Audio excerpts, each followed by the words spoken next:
Party के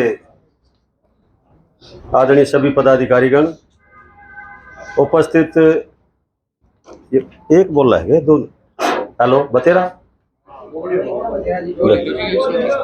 यो ठीक है कि यो ठीक है यो चलो। आदरणीय बुजुर्गों, दोस्तों, साथियों, मातृशक्ति, अजीज प्यारे बच्चों, नौजवान दोस्तों, आज जिस मकसद से आपको बुलाया है वो है विशेष तौर पर संगठन को मजबूत करने के लिए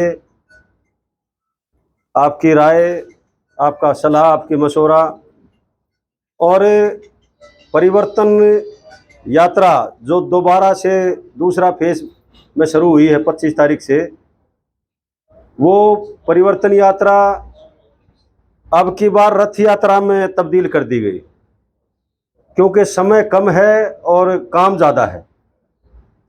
बीच में उसको ब्रेक इसलिए दे दिया कि चौधरी अभय सिंह चौटाला जी को के पोते का देशोठन का कार्यक्रम है, कुआ पूजन का कार्यक्रम है, और वो प्रोग्राम 5 नवंबर का है तेजा खेड़ा फार्म में। बैठने दिया भाई इनको कहीं जगह, बैठाइए बैठ।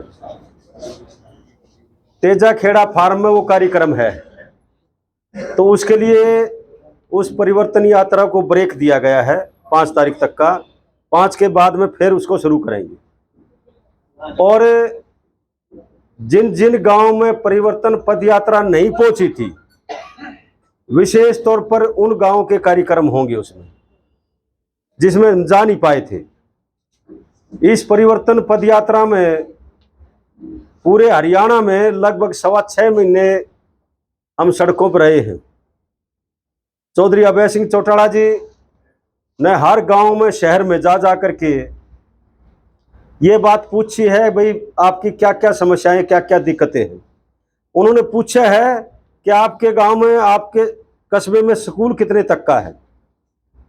कई ऐसे गांव भी हैं जिस गांव में 5वीं तक का ही स्कूल है, विशेष तौर पर मेवात में, विशेष तौर पर यमुनानगर में है, पंचकुला के ऊपरी पहाड़ी क्षेत्र में ऐसे बहुत गांव हैं जिसमें 5वीं तक का ही स्कूल है।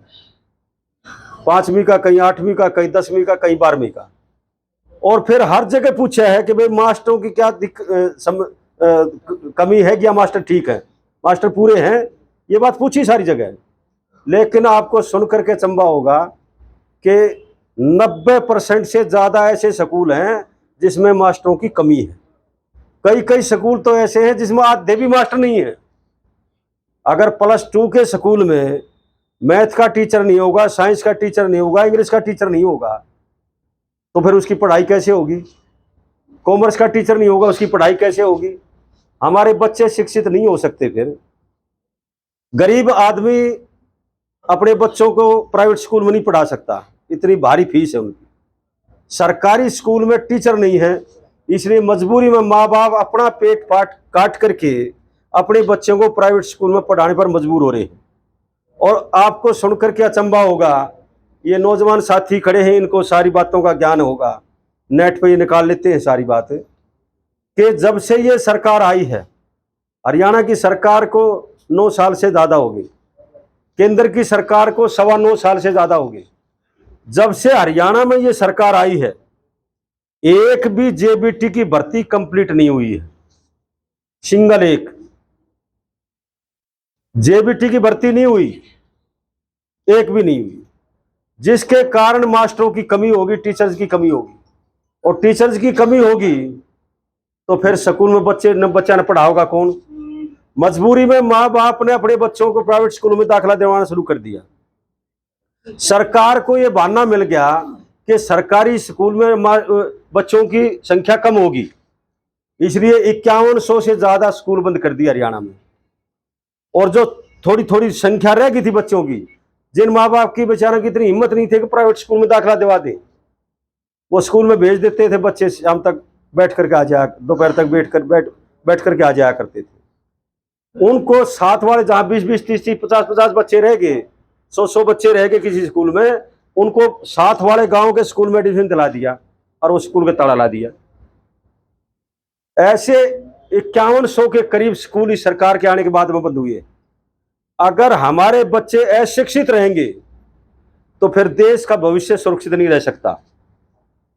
ये मैंने एक किताब में पढ़ा था कि जब सेकेंड वर्ल्ड वॉर हुआ, दूसरा विश्व युद्ध हुआ दुनिया में, तो उस टाइम पे अमेरिका ने 2 एटम बम गिराए थे जापान के ऊपर, हिरोशिमा और नागासाकी के ऊपर, जिससे कई लाख लोग मारे गए थे और थोड़ा सा लंबा चला था युद्ध। तो उस टाइम पे अमेरिका ने अपने सारे के सारे मदों में कटौती कर दी। जितने भी डिपार्टमेंट्स थे सरकार के, उस सब में कटौती कर दी, लेकिन शिक्षा में कटौती नहीं की। जब किसी ने वहां के राष्ट्रपति से यह पूछा कि आपने शिक्षा में कटौती क्यों नहीं की, बाकी सभी मदों में कटौती कर दी, तो उन्होंने ये कहा कि अगर हम शिक्षा में कटौती करेंगे तो हमारी एक पीढ़ी अनपढ़ रह जाएगी, जिसका खामियाजा देश को कई सालों तक भुगतना पड़ेगा। वो उस सोच के लोग हैं।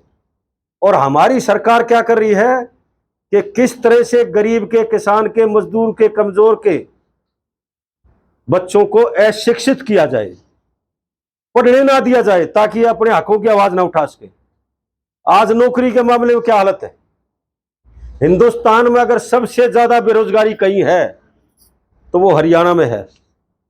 ये मैं नहीं कहता हूं, ये सरकार के आंकड़े हैं, सरकार के आंकड़ों के अनुसार कह रहा हूं मैं। हरियाणा में सबसे ज्यादा बेरोजगारी हिंदुस्तान में वो हरियाणा में है। सबसे ज्यादा कानून व्यवस्था अगर कहीं खराब है तो वो हरियाणा में है। और सबसे ज्यादा अगर भ्रष्टाचार किसी प्रदेश में है तो वो हरियाणा में है। महंगाई पूरे देश में, महंगाई डांड की तरह खाने लग रही है। एक वो टाइम था, आपको ध्यान होगा, कि इस देश में प्याज की कीमत 100 रुपए किलो होगी थी। एक बार देश की सरकार बदल गई थी, बदली थी कि नहीं बदली थी? 100 रुपए किलो प्याज की कीमत होगी, देश की सरकार बदल गई थी। तो आज अब की बार टमाटर का रेट 280 रुपए किलो चला गया। लोगों का ध्यान ही नहीं जाने दिया उसकी तरफ, महंगाई की तरफ, बेरोजगारी की तरफ, भ्रष्टाचार की तरफ ध्यान नहीं जाने देते हैं। ये तो ध्यान रखते हैं पाकिस्तान पर, चाइना पर, कनाडा पर, ये ध्यान उधर रखते हैं। सारा मीडिया उसी साइड में लग जाता है। आम आदमी की सोच बना दी कि वो अखबार पढ़ेगा तो ये देखा वो हो कनाडा वाला ने बड़ा गंभीर आरोप लगा दिया। क्या लगा दिया? ऐसे ही पाकिस्तान और चाइना के ऊपर इस किस्म की बातें रखते हैं। तो जो पीछे जब चुनाव आया देश का 2019 का, तो सर्जिकल स्ट्राइक के कारण चुनाव जीत गई। हमारे जो नौजवान थे वो नौजवान पाकिस्तान में मारे गए, पाकिस्तान ने अटैक कर दिया, वो मारे गए। लेकिन पाकिस्तान के खिलाफ इन्होंने जो किया, वो जो ड्रामा किया था, लोगों को दिखाने का एक तरीका है। मीडिया सारा का सारा इनके चंगुल में है। आज कोई खबर इनके खिलाफ हो, एक छोटी मोटी खबर लगेगी तो उसको दबा दिया जाएगा। आपको सुनकर के अचंभा होगा कि लगभग 2 महीने 2.5 महीने पहले एक गुजरात में एक बंदरगाह है, शायद कांडला है या दूसरी है, वहाँ हाँ एक बंदरगाह है। वो बंदरगाह इन्होंने अडानी को दे रखी है, अडानी को। और उस बंदरगाह पर 31,000 करोड़ रुपए की समेत पकड़ी गई थी। एक अखबार में इतनी सी खबर आई थी एक बार, उसके बाद में कोई खबर नहीं आई, ना कभी टीवी में आया। एक मतलब 31,000 करोड़ की समेत पकड़ी गई। और वे बंदरगाह है अडानी की। वहां तो सुबह से शाम तक सैकड़ों पानी के जहाज आते हैं, शिप आते हैं, हजारों टन माल आता है, कितनी समेत आती है, कितना चिट्टा आता है, और वो सारा का सारा हमारे देश में सप्लाई हो रहा है, पूरे देश में। हमारे यहाँ नहीं थी समय कितनी बीमारी, अब गांव में भी चली गई। बच्चा, हमारा जो भविष्य है वो भविष्य खराब होने लग रहा है। और मुख्यमंत्री का रवैया आपने देखा होगा कि मुख्यमंत्री ने, एक औरत मुख्यमंत्री से मिली, ये बात है फतेहाबाद की। फतेहाबाद में उस औरत ने मुख्यमंत्री को हाथ जोड़ करके प्रार्थना की कि मेरा एक ही बच्चा था, मेरा एक ही बेटा था, वो चिट्टे के कारण चला गया। समय को चिट्टा बोलते हैं पंजाब में, साइड में क्योंकि उसका रंग सफेद होता है, कि वो चिट्टे के कारण चला गया। मैं ये चाहता हूं कि नशे पर पाबंदी लगाओ, नशे को रोको, ताकि और किसी का बच्चा ना मरे। मुख्यमंत्री ने इस पुलिस अधिकारियों को आदेश दिया, इसको बाहर ले जाओ पकड़ के। ये विरोधियों ने भेजी है, वो रोती रोती उसको पकड़ कर बाहर ले गई। ऐसे एक महिला सरपंच हिसार में मुख्यमंत्री के सामने पेश हुई, एप्लीकेशन लेकर के पेश हुई, और उन्होंने कहा कि मेरे पति को गोली मारने की धमकी दी गई है, हमारे को परिवार को मारने की धमकी दी गई है, राजनीतिक मामला है, हमारी मदद करो, पुलिस एफआईआर दर्ज नहीं करती है। मुख्यमंत्री ने उनको भी बाहर कर दिया, बोला बाहर करो इसको। तो कुल मिलाकर के अहंकार देखो, एक महिला नौकरी के लिए गई मुख्यमंत्री के पास, और उन्होंने कहा कि जी नौकरी नहीं है, रोजगार दो, रोजगार नहीं है। मुख्यमंत्री ने कहा कि चंद्रयान 4 जाएगा, उसमें रोजगार दे देंगे, तने उड़े भेज जाएंगे चंद्रयान, चंद्र पे, चांद पे। तो ये इस किस्म का अहंकारी मुख्यमंत्री बढ़ के बैठ गया, जिसने ना तो लोगों की समस्याओं की जानकारी है और ना लोगों की समस्याओं का निराकरण करने की जिम्मेदारी जानकारी है। ये तो दाव बैठ गया इसका। कुल मिलाकर के इस सरकार के टाइम पे हर आदमी दुखी और परेशान हो गया। बहादुरगढ़ की अगर मैं बात करूं, अभी कपूर बता रहा था, डोल साहब ने भी जिक्र किया था, बहादुरगढ़ की अगर बात करूं मैं, तो पिछले लगभग 19 साल से एक ही गांव के एमएलए हैं। उन्होंने क्या किया है, कौन सा विकास किया है, बताओ तो सही एक बार है। उन्होंने ये बताओ कि ये विकास कर दिया, उन्होंने कोई विकास नहीं किया। हमारे टाइम पर जो बच्चे नौकरी लगे थे, टोटल मिला करके 5 साल की सरकार में चौटाला साहब के राज में जितने बच्चे नौकरी लगे, टोटल मिला करके 19 साल में भी इतने बच्चे नौकरी नहीं लगे। रिकॉर्ड उठा करके देख लो, आप सब गांव से संबंधित हो, आप अपने गांव से अंदाजा लगा लो कि कितने नौकरी लगा करते थे। लेकिन ये सरकार ने नौकरी ही बंद कर दी। इन्होंने तो कौशल रोजगार निगम बना दिया, और ये सरकार के कौशल रोजगार निगम जो बनाया है, वो केवल हरियाणा में नहीं बनाया है, पूरे देश में बना दिया इन्होंने। पूरे देश के लिए केंद्र की स्कीम है ये, जो हरियाणा सरकार लागू कर रही है। ये जितनी नेशनल पार्टियां हैं, चाहे वो कांग्रेस हो चाहे बीजेपी हो, वो नेशनल पार्टियां केंद्र के आदेश से चलती है, क्योंकि केंद्र में उनकी सरकार होती है, और उनकी सरकार होती है तो उनके कई प्रदेशों में भी, स्टेट में भी उनकी सरकार होती है। अगर वो एक प्रदेश में कोई लाभकारी योजना लागू करेंगे तो दूसरे प्रदेशों में लागू करनी पड़ेगी। लेकिन क्षेत्रीय दल जो है वो ज्यादा भला करते हैं लोगों का, इसलिए क्षेत्रीय दलों का जमाना आ गया। क्षेत्रीय दल ज्यादा भला करते हैं, क्योंकि उन्होंने किसी से पूछने की जरूरत नहीं है। अब इंडियन नेशनल लोकदल पार्टी के नेता चौधरी ओम प्रकाश चौटाला जी ने ये घोषणा की, जब उन्होंने परिवर्तन पद यात्रा शुरू की थी 24 फरवरी से, हजारों लोग थे उसमें, और ये घोषणा की थी कि सरकार आने के बाद जो पेंशन चौधरी देवलाल ने लागू की थी, जो देश में कहीं नहीं हुआ करती थी। जिस टाइम पे चौधरी देवलाल 1986-87 में संघर्ष कर रहे थे, तो ये कहा करते, गांव में जाया करते, जब बूढ़े मर मत जाइए तेरी पेंशन करूंगा।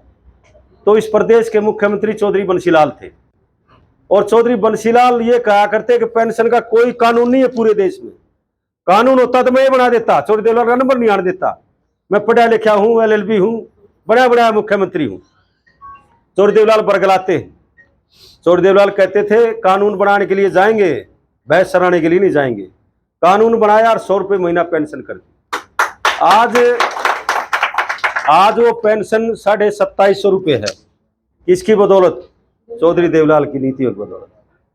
चौधरी देवलाल ने सबसे पहले विधवा का, विकलांग की और बुजुर्गों की पेंशन बनाने का कानून बनाया था। चौधरी देवलाल ने सबसे पहले किसानों को उनकी प्राकृतिक आपदा के कारण जो फसल होती थी, चाहे वो फ्लड का मामला था, चाहे वो ओलावृष्टि का मामला था, जो पानी से या किसी प्राकृतिक आपदा से फसल खराब हो जाया करती, तो उसका मुआवजा देने का काम भी चौधरी देवलाल ने किया था, और उन्होंने कानून बनाया था। जब तो सरकार की तरफ से दिया जाया करता, इस सरकार ने तो आते ही बीमा शुरू कर दिया, और बीमा कंपनियों को इनके मंत्री और प्रधानमंत्री स्तर तक के नेता बीमा कंपनियों की एडवर्टाइजमेंट करते हैं कि बीमा कराओ, किसान बीमा कराओ, बीमा कराओ। किसानों ने बीमा करा दिया, कई हजार करोड़ रुपए देश के उन बीमा कंपनियों के पास चले गए, लेकिन उनका 10% हिस्सा भी किसान को नहीं दिया जाता है। हरियाणा में काफी फ्लडेड एरिया रहा है, अब की बार बहुत ज्यादा नुकसान हुआ है। 3 साल पहले भी नुकसान हुआ था, लेकिन नहीं, 20% लोगों को भी मुआवजा नहीं दिया गया। फिर किसके पास जाए लोग, किसान किसके पास जाए? कई हजार करोड़ रुपए कंपनियां खागी और सरकार सुनवाई करती नहीं है। जहां तक भादोगढ़ की अगर मैं बात करूं, तो भादोगढ़ में 19 साल में भादोगढ़ में कोई विकास का काम ये गिनवाए तो सही, हमने ये करा दिया, नहीं कराया कोई भी काम। जैसे डोल साहब ने जिक्र कराया था, भादोगढ़ में जब मैं पहली दफा चेयरमैन बना था, मैंने 1987 में पहला पार्षद का चुनाव लड़ा, और चुनाव लड़ने के बाद उस टाइम पर चौधरी देवलाल जी की सरकार थी। जब भादोगढ़ नगर पालिका हुआ करती थी, परिषद बाद में बनी थी, 92 में बड़ी परिषद, तो नया पंचायती राज एक्ट आया तब बनी थी। तो नगर पालिका में उस टाइम पे जब भ्रष्टाचार हुआ, चौधरी मांगेराम जी एमएलए हुआ करते थे और उनकी देखरेख में भ्रष्टाचार हो रहा था। जब हमने इसके लिए आवाज उठाई तो कोई सुनवाई नहीं हुई। पार्षद इकट्ठा होकर के उन्होंने मेरे को आगे करके लड़ाई लड़ी, और 2/3 मेजोरिटी से मांगेराम के चेयरमैन को हटा करके मैं चेयरमैन बन गया। चेयरमैन बनने के बाद आप सबको, जो पुराने लोग हैं उनको पता होगा कि भादोगढ़ में आधे से ज्यादा एरिया में पीने का पानी नहीं था, और तो और पुराने भादोगढ़ शहर में भी नहीं था। महिलाएं मटका धर के और कई किलोमीटर से पानी लाया करती थी। ये हालत थी, चाहे वो लाइन पार का मामला है, चाहे शहर का मामला है, चाहे वो काट मंडी का, नाज मंडी का, आपके नई बस्ती का मामला है, चाहे नेहरू पार्क का मामला है। यहाँ स्पेशल मैंने अपने टाइम पे, जब मैं दूसरी बार चेयरमैन बना, तो स्पेशल उस पार्क में एक वो लगवाया था, डिग्गी बनवाई थी, एक बूस्टर पंप लगवाया था डिग्गी बना करके, और उस टाइम पे डिग्गी बनवाई तो उस इलाके को पानी मिला। लेकिन उस टाइम पे कांग्रेस की सरकार थी, और कांग्रेस की सरकार के टाइम पे चौधरी सूरजमल एमएलए हुआ करते थे। उन्होंने मेरे खिलाफ एक मुकदमा दर्ज करा दिया कि भाई ये जो डिग्गी बनाई, इसकी मिट्टी की चोरी करवा दी गई। जबकि आपको सुनकर के चंबा होगा कि हमने वो जो मिट्टी उठाई, जिसने भी उठाई, उसको ये कहा था कि ये मिट्टी उठा करके तने रास्ते में डालनी है। ये भादोगढ़ से हमारी साइड से एक रास्ता जाता है टीकरी की तरफ, एक जाता है लीलवाड़ की तरफ, बहुत गहरा था, उसमें गंदा पानी भरा रहा करता। उसको कहा कि भाई ये मिट्टी तुमने वहां डालनी है सारी की सारी। उसने उठा करके वो मिट्टी वहां डाली थी, चोरी नहीं कराई गई थी, और वो फिर साबित भी हो गया। लेकिन मुकदमा दर्ज हुआ, 7 तारीख भुगती मैंने। मैं एसडीएम के सामने पेश हुआ, सरदार बलबीर सिंह एसडीएम हुआ करते। जब मैंने उनको कहा एसडीएम साहब को कि जब मैंने मिट्टी उठवाई, यहाँ से उठवा करके वहां डाल दी, चोरी कहाँ होगी? मैं कहा तफ्तीश करा लो। तो बोला नहीं, ये कानून के अनुसार नहीं किया। मैं कहा जी कानून क्या करेगा, लोगों की भलाई के लिए काम कराया है। तो उनका ये जवाब था, मुझे याद है, कि सरकार कायदा देखती है, फायदा नहीं। मैंने कहा इससे तो फायदा हुआ नगर पालिका को, कई हजार लाखों रुपए लगते मिट्टी में भरवाने में। बोला सरकार कायदा देखती है, फायदा नहीं देखती। तो खैर चलो, कुल मिलाकर के हमने पीने के पानी का इंतजाम किया। और जब दूसरी बार सरकार आई, जब मैं चेयरमैन था, दूसरी बार चेयरमैन बना 1992 से लेकर के, और 1.5 साल रहा था मैं। तो दूसरी बार जब सरकार आई, तो उस सरकार के टाइम पे हमने पीने के पानी के लिए स्पेशल एक नहर बनवाई, जो आसोदा मोड़ से आगे से जाती है। गुड़गांव कैनाल से वो नहर लेकर के आए, जिसमें सिर्फ पीने के पानी के लिए मोगा है और अपाची के लिए मोगा नहीं है, खेतों के लिए मोगा नहीं है। उसमें ये जो गुड़गांव कैनाल से भादोगढ़ माइनर लेकर के आए, उसमें सिर्फ डिग्गियों को पानी दिया जाए। शहर की डिग्गी है और सेक्टरों की डिग्गी है, उनको पानी जाता है। नहीं तो पीने के पानी की तो भयंकर समस्या थी। लेकिन इस सरकार के आने के बाद एक काम पिछली सरकार में हुआ था, हुड्डा साहब की सरकार में। कौन सा हुआ था कि सेक्टर 2 और सेक्टर 6 और ये आपका झज्जर रोड का जो एरिया था परली साइड में, देवनगर का, ये इनमें पटेल नगर का, सैनिक नगर का, ये पानी से डूब जाया करता था जब ज्यादा बारिश हो जाया करती। तो इन्होंने एक डिस्पोजल बनवाया, जबकि हमने वो डिस्पोजल की वो पास करके भिजवा रखी थी। वो डिस्पोजल जहाँ झज्जर इस पर नजरगढ़ रोड पे हमने बनवाया था, बहुत बड़ा, शायद 40-45 किले में। पूरे बादगढ़ का पानी आना तो उसमें था, लेकिन इन्होंने क्या कराया कि वो पानी सराय रोड पर टांडाईडी की तरफ, टांडाईडी से पहले जो फ्लाईओवर क्रॉस करते ही लेफ्ट हैंड में है, देखा हो कभी आपने, ये पीडीएम कॉलेज से आगे जाओगे जब आप, उससे आगे चल के है लेफ्ट हैंड को, इन्होंने वो डिस्पोजल वहां बनवा दिया, इसका कई करोड़ रुपए खर्च कर दिए, लेकिन उसका कोई फायदा नहीं होता क्योंकि वो पानी चढ़ता ही नहीं वहां। सेक्टर से लगभग 4 फुट ऊंचा है वो जो पॉइंट है, वो फिर कैसे पानी चढ़ेगा बताओ? पानी नहीं चढ़ता है। इसलिए या देखा होगा आपने कभी सेक्टर 2 के सामने गंदा पानी भरा रहा है सराय की तरफ, सारे सीवर रुक के पड़े रहे, एक बारिश हो जाओ ये सेक्टर सारे डूब जाए, सेक्टर 6 भी, 7 भी, 2 भी, हाउसिंग बोर्ड भी सारे डूब जाते हैं। इनको पता ही नहीं है, काम करने का तरीका ही नहीं पता, भ्रष्टाचार चरम सीमा पर है, जैसे भाई अभी कपूर ने जिक्र कराया था। पिछली बार कांग्रेस की चेयरपर्सन थी, बीजेपी का एमएलए था, वो मिलकर खाया करते हैं। अब की बार बीजेपी की चेयरपर्सन है और कांग्रेस का एमएलए है, अब वो मंत्री जो वहां जाया करती वो उधर जाने लगी। 60-40 की रेशो है, उस 60-40 की रेशो के हिसाब से पैसे खाते हैं। आप जितने बैठे हो इसमें से क्या एक भी राजेंद्र जून के घर पे गया दिल्ली में? मेरा कौन? किसी ने कोई गया हो? पता ही नहीं है किसी ने। ये तो जब 2014 का चुनाव हारा तो शहर में नारा लग गया करता कि नहीं, ध्यान है कि बादगढ़ में 2 कसाई, हाँ एक शबनम का भाई, इसके घराड़ी का नाम है शबनम, तो इसका साड़ा इसकी घराड़ी मंत्री लिया करती, हर अधिकारी से लेते थे, हर ठेकेदार से लेते थे। तो इनका काम डेवलपमेंट का नहीं है, विकास की तरफ ध्यान नहीं है इनका, ये तो दाव बैठ जाए इनका। अब दाव बैठ जाए है, लेकिन अब दाव नहीं लगेगा क्योंकि कांग्रेस की जो वोट आई है अब की बार 17,800 के करीब वोट मिली है इन्हें, अपनी 25,000 वोट है, बीजेपी के 27,000 कुछ है, समझे? तो इनसे तो लगभग 8-8,500 वोट हमने शहर में ज्यादा मिल गई, और बीजेपी से लगभग ये 10,000 के करीब नीचे रह गए, हाँ 10 के करीब रहेगी, 27,000 कुछ थी बीजेपी की, अपनी 25,000। तो अब की बार इनका दाव नहीं लगेगा। अब की बार जैसे कई साथियों ने सुझाव दिया था, जो साहब ने कहा था कि भी हमने 50,000 वोटों की जरूरत पड़ेगी।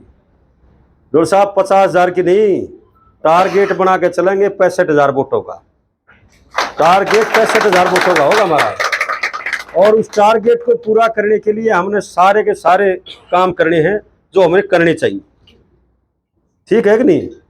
42 साल की राजनीति होगी, इन सारे मामला में लेकर रहे हैं हम, लेकिन पिछली बार भी सरकार आ जाती आपकी, पिछली बार तो अगर पार्टी नहीं टूटती तो 100% सरकार थी कि नहीं थी ना?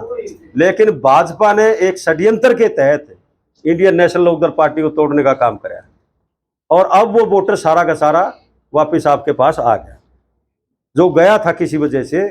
और विशेष तौर पर मैं गांव में जाया करता वोट मांगता ही, तो लोग नहीं कहते भाई नफे आदमी तो ठीक से तू, पर भाई हरी पार्टी टूट गई कहने, भाई तेरा सूद बैठेगा नहीं, तेरे शहर में वोट भी घाट मिल जाएंगे।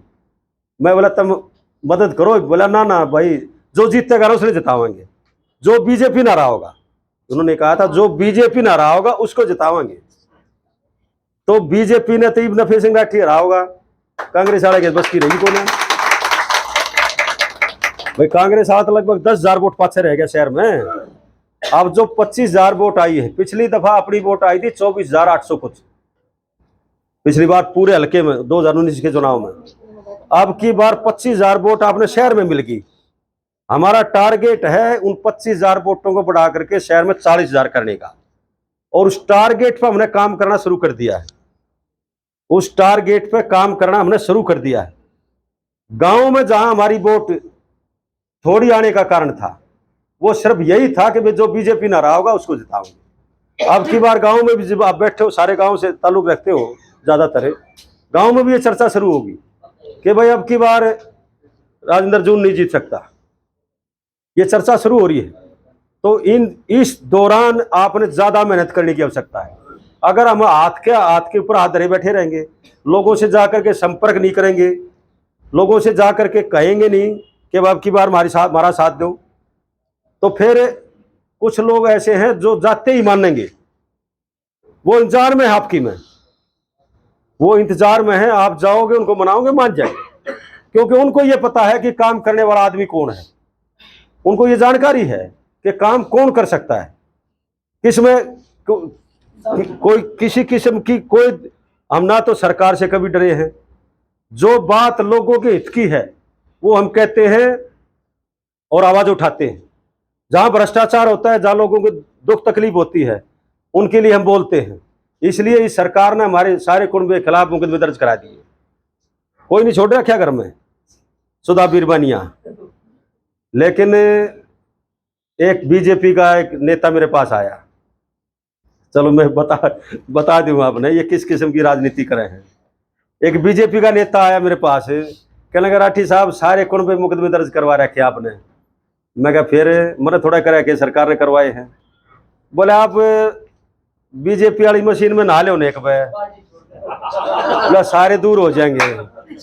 मैं कहा नफे सिंह राठी मर तो सकता है, झुक नहीं सकता, समझे।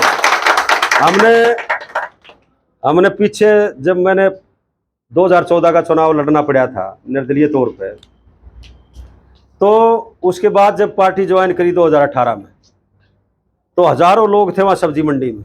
जब मैंने एक बात कही थी, जब मैंने ये कहा था कि भाई अब अभय सिंह चौटाला के पोत्या की जय बोल के मरूंगा, तो फिर ये पार्टी टूट गई 18 में। 19 में मेरे पास जेजेपी का एक बहुत बड़ा नेता आया और उस नेता ने आकर के मेरे को कहा, उसका फोन आया, बोला मिलना था मैंने। मैं कहा बताओ किस बारे में? बोला बस वैसे ही चाय पी लेते हैं। मैं कोई बात ना, आ जाओ। रेस्ट वहाँ पेट्रोल पंप पे बैठ गए हम। मैं क्या बताओ? बोले अगला कैबिनेट का मंत्री नफे सिंह राठी होगा। मैं उसकी भाषा को समझता था। मैंने कहा कैबिनेट मंत्री की बात न छोड़, हमने तो अभय सिंह को सीएम बनाना है। बोले अभय सिंह नहीं सीएम बन सकता। मैं कहा क्यों नहीं बन सकता? बोले बता दी, मैं लेन आया हूँ आपने जेजेपी की टिकट पर चुनाव लड़ो, टिकट आज ही दे दूंगा। मैं बोला ना, मैं जब पार्टी में आया था दोबारा तो मैंने ये वादा कराया था कि भाई अभय सिंह चौटाला के पोत्या की जय बोल के मरूंगा। बोला ले ब्याह भी ना है बालका का, पोते हुए कद जय बोली कद गाभरू हुए वे। मगर ले गाभरू भी होंगे, ब्याह भी होगा, पत्ते भी होंगे, गाभरू होंगे, सारे काम होंगे। मगर तो कुल मिलाकर के अनेक प्रयास किए गए। मैं क्या भाई बंसीलाल मैंने 5 करोड़ रुपये दिए था, कैबिनेट मंत्री बनाया था। 1998 में जब बंसीलाल की 99 में सरकार टूटी तो वो मुहिम 98 में शुरू हो गई थी। मेरे पास कई लोग भेजे उन्होंने, और उन्होंने कहा भाई 5 करोड़ रुपया चंदा और कैबिनेट मंत्री। मैं कहा नहीं, जिसने एमएलए बना रखा हूँ इतने एमएलए रहूँगा, इतने उसके साथ रहूँगा। ठीक है, ये फिर मेरी मर्जी है, लेकिन धोखा नहीं दूंगा मैं। तो कुल मिलाकर के ये बात आती रहती है, चलती रहती है। वो बीजेपी वाला ने प्रयास करके देख लिए, इन्होंने सोचा भाई इसका झटके उठ के देगा फिर मना लियो। तो मैंने इसको कह दिया, मगर गर्दन कट तो सकती है, झुक नहीं सकती। अन्याय के खिलाफ बादगढ़ में आवाज हमारी सदा उठी है और उठती रहेगी। लोगों को जो परेशानी है उसकी आवाज उठाते हैं, लेकिन ये सरकार उसको बर्दाश्त ना करते हुए हमारे ऊपर झूठे मुकदमे दर्ज कराती है। लेकिन कोई बात नहीं, समय थोड़ा रह गया और समय आपका आने लग रहा है। हर हालत में चौधरी अभय सिंह चौटाला सीएम बनेंगे, मैं आपकी जानकारी के लिए बता दूं। उसका छोटा सा कारण बता दूं मैं आपको कि आज हमारी party Indian national Lokdal party आपके सहयोग से, जनता के सहयोग से इस मुकाम पर आ गई है कि कोई भी सरकार अपने दम पर ना बीजेपी बना सकती ना कांग्रेस बना सकती। सरकार किसकी बनेगी? अभय सिंह चौटाला की सरकार बनेगी। असल में तो अपने दम पर बनेगी, और कुछ 2-4 की कमी रहेगी तो फिर अभय सिंह ने कहेगा बताओ भाई सीएम तो बनूंगा मैं, थारे में तो कोई सा आना चाहते हो बताओ भाई। उन परेशानियों को चुन चुन कर दूर करने का काम हम करेंगे। हमारा काम ही विकास कार्य कराना है, हमारा काम ही लोगों की तकलीफ को दूर करना है। लेकिन ये जो बीच में आए हैं इस 20 साल में, उनका काम लोगों की तकलीफ को दूर करना नहीं है। उनका काम केवल पैसे कमाना है, कैसे जात बिरादरी का जहर फैलाना है, कैसे लोगों को लूटा जाए। आप किसी कार्यालय में चले जाओ, कोई बगैर पैसे दिए काम करा के दिखा दो। क्या हालत करके रख दी इस हरियाणा की, बगैर पैसे दिए एक भी काम नहीं होता। कहां जाए लोग, लोगों के बरखिलाफ इस किस्म के कानून बना बना के पेश कर दिए। पीपीपी, परिवार पहचान पत्र, परिवार पहचान पत्र के नाम पर 5 लाख बुजुर्गों की पेंशन काट दी, 9 लाख से ज्यादा गरीब लोगों के पीड़े कार्ड काट दिए। परिवार पहचान हाँ वही वो न्यू कह दिया, परिवार पहचान पत्र से उसको अपडेट कराओ पैन कार्ड को, तो अनेक तरह की दिक्कतें पैदा कर दी। कुल मिलाकर के भाई बैठने दिए उनको, इधर आ जाओ, महिलाओं की तरफ आ थे, वो स्कॉलरशिप भी काटनी शुरू कर दी। तो कुल मिलाकर के बात यह है कि ये सरकार अब जाने को है तैयार। ये आप भी हो जाओ तैयार।